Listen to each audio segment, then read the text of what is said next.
Esther ended the Old Testament originally. It was one of 5 books that ended the Hebrew Bible. They were lumped together. There was Ecclesiastes, Lamentations, Song of Solomon, Ruth, and Esther were there. They were called the 5 scrolls, the book of 5 scrolls, all there together at the end of the Old Testament. Now, here's the powerful part of that. I'm going to read you a quote. One of the commentators I read, his last name was Gregory, and he makes this point about the scope of the Old Testament. Gregory says it this way: as the Old Testament unfolds, there is a gradual shift from the presence of God to the absence of God.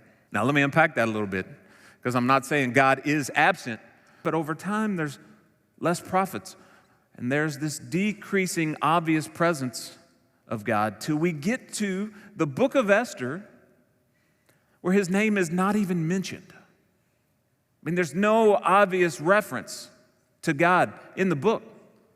Some have seen that and go, what's that doing in the Bible then? Why is that even here? What we're going to see as we study it is he is still there. His providential hand is still guiding everything.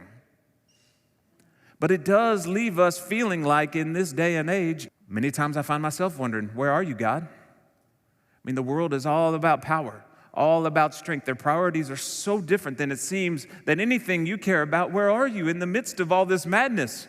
Have you ever felt that way? Probably every time you open your phone. Where are you, God? But we're going to see his hand. It's still guiding. It's still at work behind the scenes.